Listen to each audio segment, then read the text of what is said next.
Alright, I'm making a video of a bunch of stuff I just purchased. Bottles, arrowheads, and miscellaneous small antiques. I got this pottery set even though I don't normally buy that type of thing. I just like the colors on it.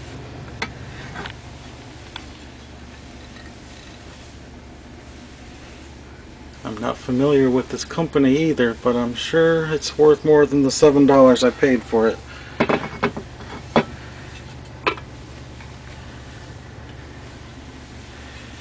Does have a couple flakes off of the flowers, as you would expect, but it's pretty minor. And I bought this, even though glassware is not very popular right now. It has an antique shop price of $15 on it. I don't know, maybe the guy only bought it on a half price sale for $7.50, but I offered the guy $4 for it, and he eventually said okay. And here is my favorite thing that I purchased. It's a bitters bottle that I've never seen before. Or maybe I have, I just don't really pay attention to bitters. I know I've never found one in 30 years of digging. I looked them up on eBay's completed auctions. There was one for $200 that failed to sell. There was another one for $150. It also failed to sell. So I'm thinking it's worth between $100 and $130. And an 1858 jar. I think I paid $4 or $5 for that. There are very few people that have any interest in whiskeys or wines from the 30s and 40s and 50s, but there are a few that are nice, and this is one of them. I paid $2 for that one. I'm sure I can get at least 9 or 10 eventually. Then I got a straight side of Coke of the standard shoulder script blown in a mold. Very dirty. It's from Fayetteville, North Carolina. After I clean it and tumble it, maybe I'll get $22 or something like that. In this condition I paid $7. And here's a little kitchen jar. The label's ruined, but it's an odd small size and it's a nice color. Depression glass or Vaseline glass. I paid $3 for that. And an oil can. Pretty good condition, paid about $1.50 for that. And a food coloring in the original box. Popular brand out of Virginia. And it's in mint condition.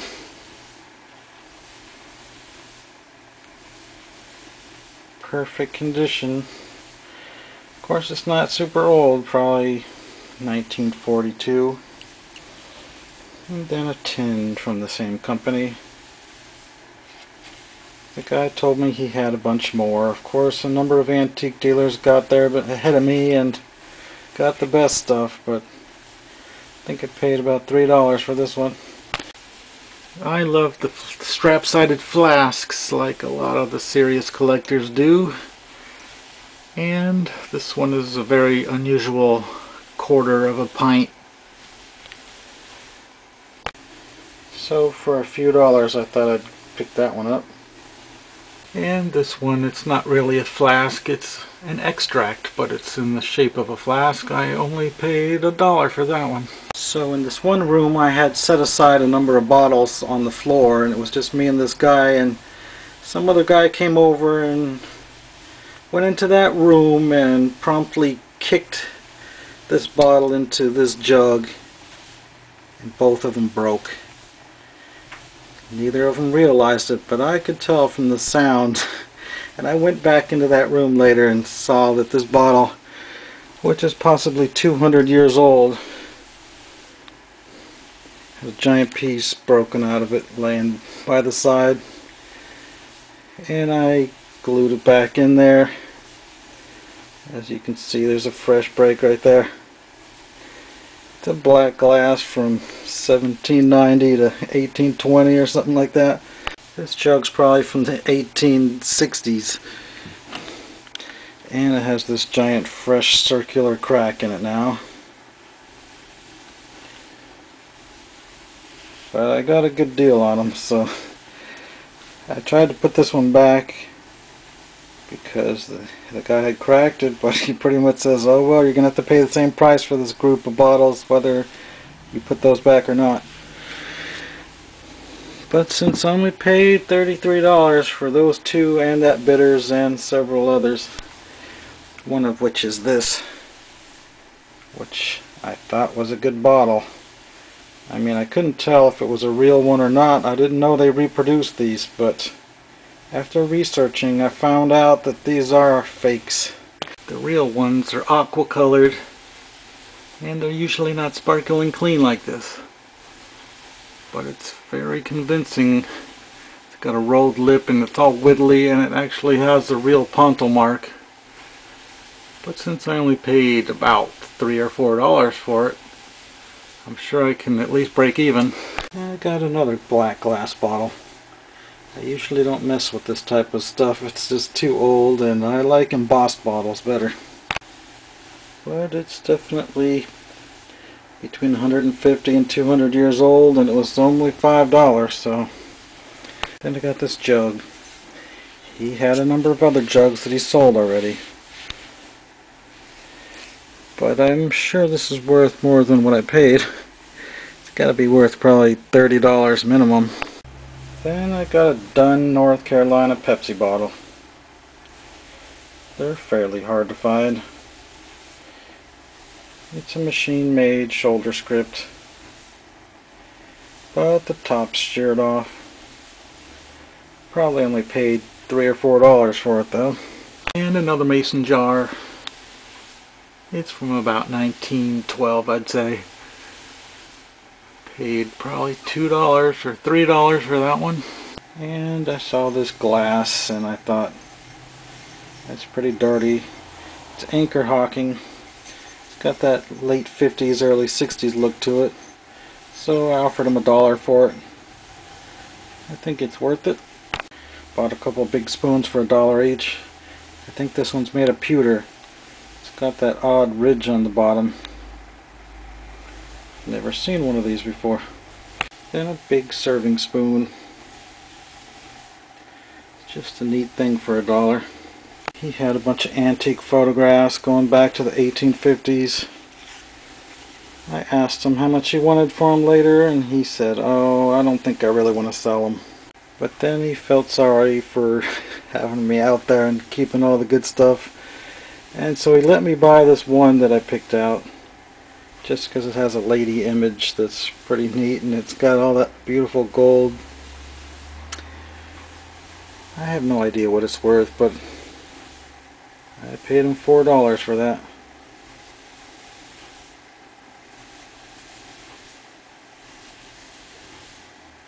I bought a couple fishing lures. Maybe I shouldn't have. They're in really dirty condition. That stuff scrapes right off with your thumbnail though. Paid $1 a piece for these. And I've always been a fan of mirror lures. Even though they're not really antique, these are probably from the early 70s. He had this quilt folded up with a couple others and I asked him about it. I don't really know anything about quilts, but I thought if I can get it cheap enough, I'll buy it. So I asked him, does your wife want to keep these? And he said, no, I don't think so. So I was pretty much offering him $1 for stuff at that point, and he actually sold this to me for only $1. I'm sure it's got to be worth at least 15 or 20.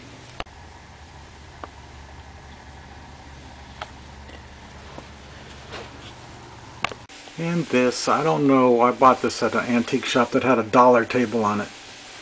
I'm thinking it's one of those vases that goes into a car from the late teens, early 20s maybe. I've heard about them, but I haven't really researched them. But it was only $1, so I know it's got to be worth a lot more than that if it is a flower vase for a car. And then a nice big stopper for $1. Pretty sure it'll turn purple if I leave it out in the sun for a while. Then it'll be worth $5. And I got a Baraxo tin. I had to use a damp toothbrush and Comet powder to clean it. It was pretty filthy. But it was only $1.50. A cardboard 6-pack Coca-Cola.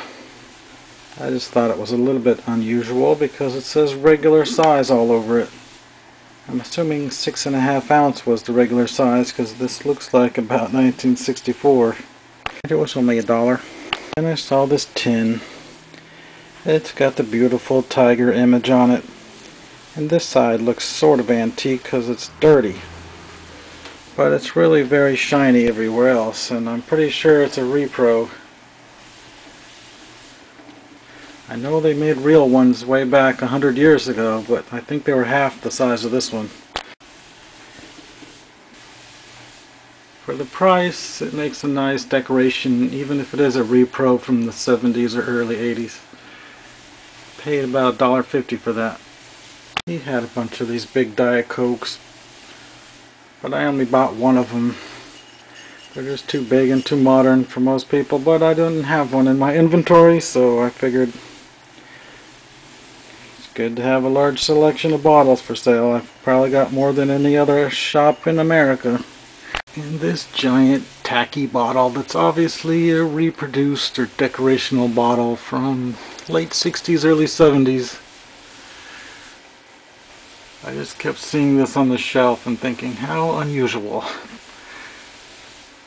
I know it can't be very valuable, but I paid $2 for it just because it's so odd.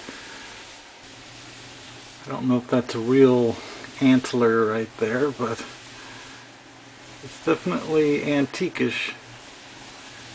And it was only $1, so I know I didn't go wrong with that. And an unembossed pharmacy, something most people would throw away. They're the most common bottles you find. But a 32-ounce one, you don't see those that often. So for $1, I had to get it. And a half-pint flask. It's from about 1905. Got a slug plate of sorts, but no embossing. But for $1, I thought I might as well get it. Then I bought this Slick, just because of the nice color. It's a more vibrant aqua color than most. It's only $1. The cork alone's got to be worth 30 cents. And another one of these very ornate whiskey flasks. Somebody decided to hand paint it, but the paint's not holding up too good. I'll probably wash it off. It was only $1.50. And then an old thermos. There used to be an interest in collecting old thermoses, but I've had several on my shelf for years, and maybe once every 3 years I'll sell one. But it was only $1. Then a shaving mug. A mustache cup. Whatever you call it. I don't know a lot about these, but I know some of them are quite collectible. It's filthy, but I'm sure I can clean it. It was only $1, so I know it's worth more than that. And an aluminum Coca-Cola 6-pack carrier. This side's pretty rough, but that's just an inserted piece of metal there, and a lot of times they fall out and get lost, so this one's got both of them, and this side displays rather nicely. It was only $7, so if I clean that up, I'm sure I can get more than that. And then I kept noticing this. It didn't look very antique, but something about it I liked, and so I asked him about it, and he said he would take. I offered him $5 for it, not knowing anything about it, just assuming it had to be worth at least 10.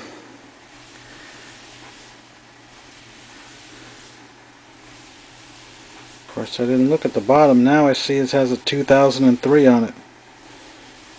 But it's still a nice decoration.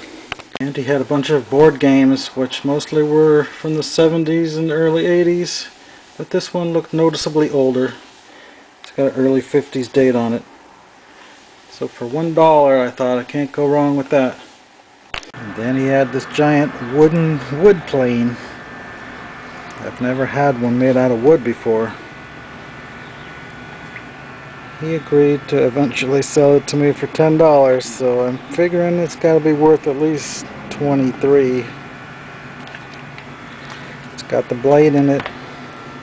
Oh yeah, I almost forgot. I had this one soaking Got it nice and clean now. The second Dunn, North Carolina Pepsi. It's got a nice purple color to it already. Must have been found out on top of the ground in the woods. Of course, the top is broken off though. But it was only $5, so I couldn't leave it. And half the reason I went over there is because he said he had a lot of Arrowheads. Mostly they were junk, but I cherry picked out the 31 best of them. So I'll show you them one at a time. It's a nice big one and well made.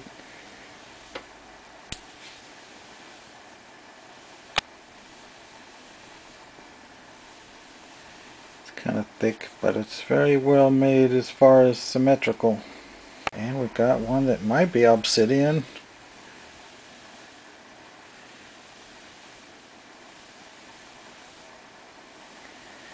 Not very well made as far as... It's got the tortoise shell effect. Almost flat on one side and a big dome on the other. Here's another one like that, but this one is supposed to be made that way because this is a thumbnail scraper. As you can see, it's very much the size of my thumbnail.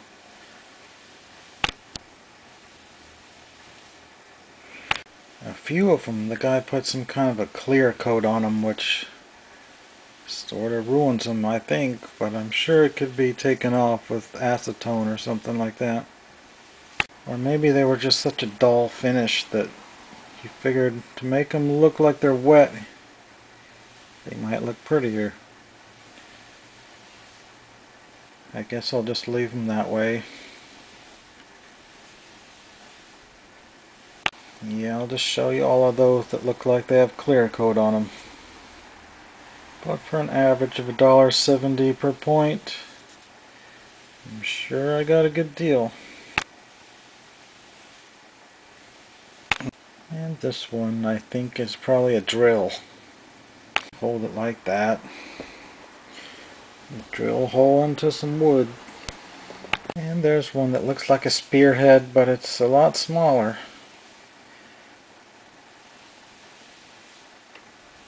And the last of the sprayed ones.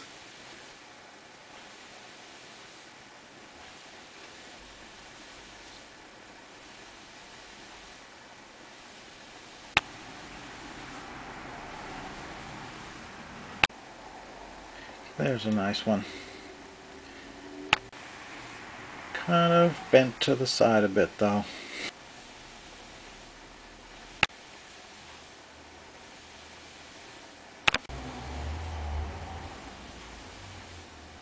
And this one probably is considered a knife.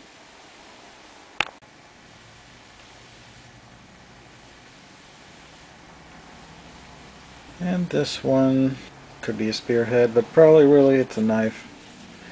Looks like somebody glued it down to something. It's almost flat on one side, so that's generally going to be a tool. And these points are supposedly found in the area of Dunn, North Carolina, which is in the southeast section of the state.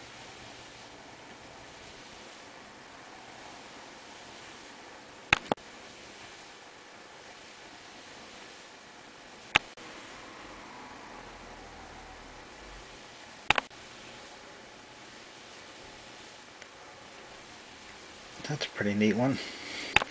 Okay, just a few more. And this one is definitely sprayed with clear coat also and looks like a scraper or knife. And the last one, a nice big quartz point. It's a little bit deformed, but quartz is supposedly harder to chip than most stones. So anyway, there you have it. All this stuff I acquired for $185.